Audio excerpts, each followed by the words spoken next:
Di Robitoh, Rumel menampilkan manuskrip-manuskrip palsu. Hanif mengutip, Wafi tidak mengerti.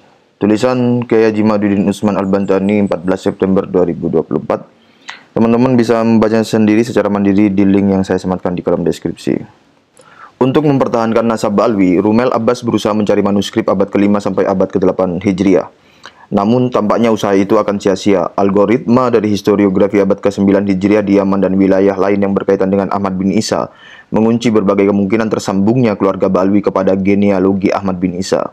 Dengan semua hal itu, Rumel Abbas katanya menemukan beberapa manuskrip yang dapat menolong nasab Ba'alwi. Klaim itu bisa kita lihat dari presentasinya di acara diskusi nasab di Robitoh Alawiyah 7 September 2024 maupun dalam tulisan-tulisannya di berbagai media. Berikut ini akan penulis urutkan beberapa klaim penemuan manuskrip Rumel Abbas dan ulasannya. Manuskrip Umar bin Sa'ad ad-Din Az-Zifari. Di bawah ini salah satu manuskrip Rumel yang ditayangkan dalam presentasi diskusi di Robitoh Alawiyah Jakarta 7 September 2024. Naskah itu memuat sanad hadis Umar ibnu Sa'ad ad-Din Az-Zifari yang menurut Rumel ia dapatkan dari Muhammad Faqih Muqaddam dan Faqih Muqaddam mendapatkannya dari Abul Hasan Ali bin Muhammad bin Jadid. Umar ibn Sa'ad ad-Din Az-Zifari wafat 667 Hijriah, kata Rumel. Ia anak dari Sa'ad ad-Din Az-Zifari yang populer dengan gelar Tajul Arifin. Kata Rumel lagi, ia memproduksi dan menyalin kitab berjudul Al-Arba'un Al-Musnad li Al-Imam Muhammad Ibn Ali Al-Faqih Al-Alawi atau Faqih Muqaddam dalam kurung wafat 652 Hijriah.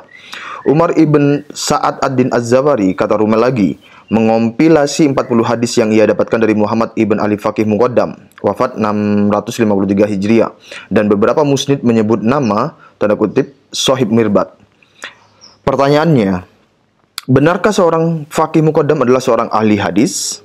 Ia sebagai sosok yang namanya sama sekali tidak terreportase oleh kitab Torfat Al-Ashhab karya Raja Yaman Ibnu Rasul tahun 696 Hijriah.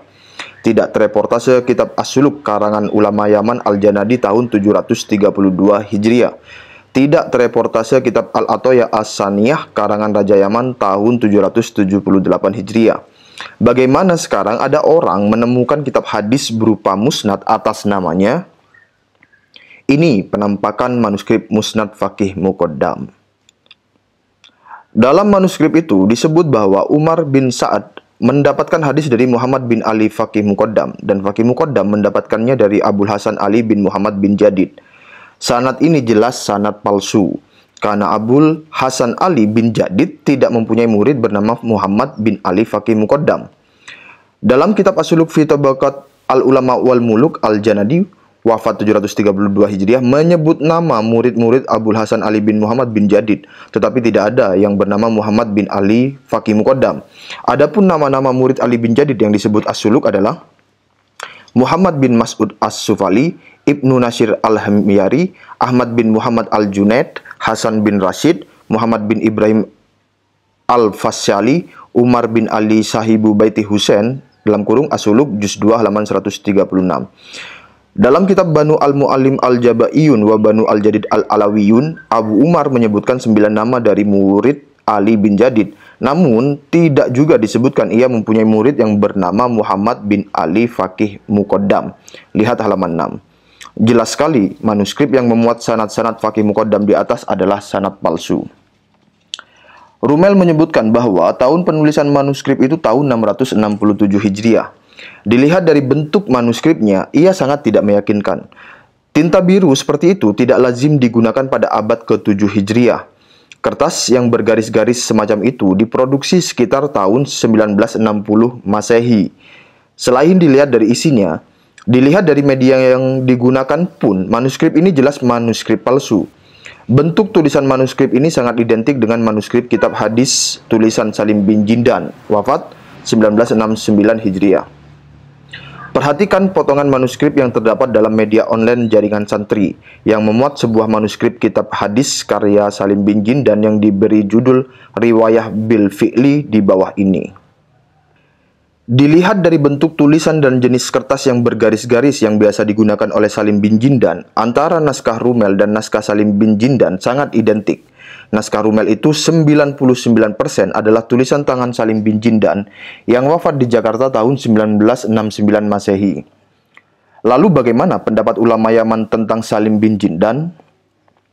Dr. Muhammad Bazib dalam akun media sosial saluran telegramnya yang dipostkan tanggal 16 Mei 2024 menyebutkan bahwa kitab-kitab Syekh Salim bin Jindan la yuhtaju biha wa la yu'tamadu alaiha, tidak dapat dijadikan dalil dan tidak dapat dijadikan pegangan. Dr. Bazib mengutip pendapat Abdullah Al-Habsyi dalam kitabnya Ma'asyadir Al-Fikri Al-Islami fil Yaman bahwa kitab-kitab Salim bin Jindan adalah kitab yang diambil dari ruang hampa. Abdullah Muhammad Al-Habsyi menyebut bahwa kitab-kitab Syekh Salim bin Jindan tidak berfaedah dan dalam kitab-kitab itu ada mujazafah, ucapan kacau dan tanpa referensi. Di dalamnya pula ada al-kholtu, ucapan rusak dan igawan orang yang tidak sadar, halaman 558. Selain Abdullah Al-Habsyi, menurut Bazib, Sagaf Ali Al-Kaf pun berpendapat yang sama bahwa kitab-kitab Syekh Salim bin Jindan dalam ilmu nasab penuh dengan akazibu layu tamadu alaiha, kedustaan dan tidak dapat dijadikan pegangan. Manuskrip Hasan Al-A'lal dalam kurung 460 Hijriah. Inilah penampakan manuskrip yang katanya ditemukan atau dibeli Rumel. Sanad itu menyebut nama Abdullah tanda kutip bin Ahmad bin Isa dalam kurung Ayah Alwi yang katanya mendapat hadis dari Al-Husain bin Muhammad bin Ubaid bin Al-Askari. Nampaknya manuskrip inilah yang dijadikan dasar Hanif Alatos ketika di Robitoh Alawiyah 7 September 2024 menyebut bahwa nasab Ba'alwi sudah disebut tahun 460 Hijriah. Manuskrip ini pula diikuti Wafi dalam presentasi nasab Ba'alwi di Pamekasan. Hanif dan Wafi adalah dua orang yang tidak konsisten. Satu sisi mereka menolak kitab sezaman. Di sisi lain mereka mencantumkan bukti-bukti palsu dari kitab sezaman. Nampaknya keduanya was-was dengan konklusi falasi mereka bahwa kitab sezaman tidak disyaratkan. Mereka berdua juga tidak yakin dengan bukti manuskrip yang dimunculkan Rumel Abbas. Akhirnya mereka gunakan semuanya, berharap Muki bin bingung. Akhirnya tetap percaya bahwa Ba'alwi adalah tetap cucu Nabi. Begini bos, manuskrip ini jelas, tanda kutip, manuskrip lucu-lucuan. Ia manuskrip, tanda kutip, bodong tanpa identitas. Tidak disebutkan diambil dari kitab apa, karya siapa, ditulis tahun berapa, selama ini manuskrip itu ada di mana. Tetapi menurut penulis, nampaknya ia potongan sanad-sanad yang terdapat dalam kitab palsu Al-Arbaun yang diatribusikan kepada Umar bin Sa'ad Ad-Din Az-Zibari, wafat 667 Hijriah yang telah disebutkan di atas. Naskah itu adalah naskah palsu mengatasnamakan Umar bin Sa'ad. Kitab tersebut diduga kuat adalah tulisan Salim bin Jindan tahun 1960 Masehi. Jelas sekali rangkaian sanad itu sengaja diciptakan bukan untuk kepentingan periwayatan sebuah hadis, tetapi lebih untuk kepentingan disebutnya nama Abdullah, untuk dijadikan bukti palsu bahwa sosoknya betul-betul ada, bahkan meriwayatkan sebuah hadis. Sayangnya, kreator sanad itu lupa bahwa ilmu hadis lebih ketat dari ilmu nasab. Nama-nama perawi sudah terkodifikasi rapih, ditulis dalam kitab-kitab ruwat, dalam kurung para perawi. Untuk mengkonfirmasi seorang perawi, apakah ia merupakan sosok historis atau bukan, dalam kurung, jangan-jangan ia sekedar nama yang sengaja disematkan tanpa ada sosoknya. Bisa dilihat dalam kitab-kitab ruwat, dalam kurung para perawi hadis yang sudah ditulis sejak abad ke-3 Hijriah. Dalam sanad hadis Rumel itu, Abdullah tanda kutip bin Ahmad bin Isa katanya mendapat hadis dari Al-Husain bin Muhammad Ibnu Al-Askari. Ibnu Al-Askari memang seorang perawi hadis. Namanya ditulis dalam kitab-kitab ruwat hadis, dalam kurung kitab yang menyebut nama-nama perawi hadis. Di dalam sanad itu disebut bahwa Ibnu Al-Askari mendapatkan hadis dari Abu Ja'far bin Muhammad bin Al-Husain Al-Daqqaq.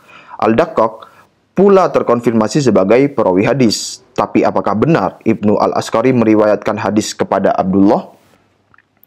Perhatikan wafat Abdullah. Ia disebut wafat tahun 383 Hijriah. Jika ia benar-benar seorang perawi, maka namanya akan dikenal oleh para ahli ilmu di masanya. Tempatnya akan banyak didatangi para pencari hadis dari berbagai penjuru dunia. Dengan itu seharusnya namanya telah dicatat oleh kitab yang mencatat para perawi yang semasa dengannya atau yang mendekatinya. Semacam Ibnu Sahin yang wafat tahun 385 Hijriah, 2 tahun setelah wafatnya Abdullah. Atau kitab Az-Zahabi yang wafat tahun 748 Hijriah, Dan tentu namanya pula akan dicatat oleh kitab nasab pada masanya seperti Al-Ubaidili, wafat 437 Hijriah. Tapi nama Abdullah ini tidak dicatat dimanapun, tidak di kitab nasab, tidak pula di kitab para perawi. Untuk menguji sanad palsu itu, mari kita teliti seorang nama perawi yang disebut di sana. Ia adalah Al-Husain bin Muhammad ibnu Al-Askari. Benarkah ia mempunyai murid bernama Abdullah bin Ahmad bin Isa? Mari kita lihat Tarikh Baghdad tentang sosok Al-Husain bin Muhammad bin Al-Askari. Dalam kitab Tarikh Baghdad karya Al-Hatib Al-Baghdadi itu disebutkan bahwa murid-murid Ibnul Askari adalah Abul Qasim Al-Azhari, Abu Muhammad Al-Jauhari, Al-Hasan bin Muhammad Al-Khalal, Ahmad bin Muhammad Al-Atiki, Abul Faraj bin Burhan, Al-Qadi Abul Ala Al-Wasiti, Abdul Aziz bin Ali Al-Azji, Ali bin Muhammad bin Al-Hasan Al-Maliki, Al-Qadi Abu Abdillah Al-Baidawi, Ahmad bin Umar Al-Nahrawani, dan Abul Qasim Al-Tanuki. Lihat kitab Tarikh Baghdad juz 8 halaman 569. Jelas nama Abdullah bin Ahmad bin Isa tidak termasuk murid atau orang yang meriwayatkan hadis dari Ibnul Askari. Sanad itu baik dilihat dari sisi media maupun isi, terbukti palsu. Dengan terbuktinya manuskrip itu palsu baik dari sisi isi maupun media, maka seharusnya kesadaran jiwa adalah jawaban dari semua kegundahan ini. Keikhlasan menerima takdir Tuhan adalah obat peringan rasa sakit, lalu beradaptasi adalah perawatan yang menjanjikan kesembuhan. Semakin cepat beradaptasi, maka akan semakin cepat kembali kepada sedia kala. Semakin melawan takdir Tuhan, maka akan semakin lama rasa sakit mengurabi jiwa, akan semakin dalam perih dan luka. Toh, banyak manusia hidup dalam kemuliaan dan kehormatan tanpa adanya atribusi nasab leluhur mereka. Bahkan mayoritas raja dan penguasa dunia hari ini bukanlah dari mereka yang menjadikan nasab sebagai modalnya. Penulis Kiai Haji Imaduddin Usman Al-Bantani. Terima kasih. Wassalamualaikum warahmatullahi wabarakatuh.